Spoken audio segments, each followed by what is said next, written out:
परभणी महापालिकेने प्रसिद्ध केलेल्या प्रारूप मतदार याद्यांमधला घोळ आता दिवसेंदिवस वाढत चाललाय।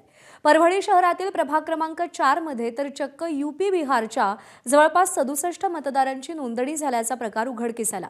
ज्या गोकुळनगर भागात या मतदारांची नोंदणी करण्यात आली आहे त्या भागात केवळ 25 घरे आहेत आणि तीही सगळी अधिकारी वर्गाची। त्याचबरोबर इतरही जवळपास 1000 ते 1500 मतदार बोगस असल्याचं समोर आलंय। या संदर्भात महापालिकेकडे तक्रार करूनही कारवाई करण्यात आली नाही। महानगरपालिका आयुक्त याची दखल घेत नसल्यानं शेवटी तरुण इच्छुकांनी थेट न्यायालयात जाण्याचा निर्णय घेतलाय।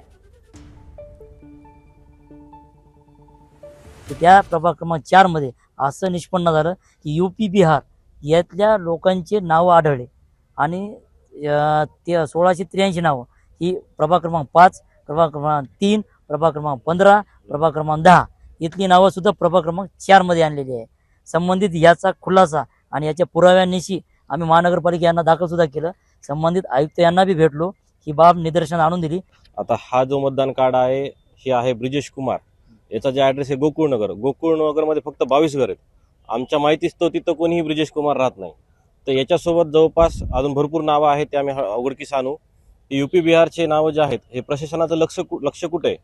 प्रशासनाला हीच विनंती आहे, कलेक्टर साहेबांना विनंती आहे की जे या घोळामध्ये सामील आहेत, जसे की BLO असो, तहसीलदार असो, आयुक्त असो, निवडणूक आयोग असो, या सर्वांना कारवाई व्हावी। नाही कारवाई जर नाही झाली तर आम्हाला हायकोर्टामध्ये झेप घ्यावी लागेल।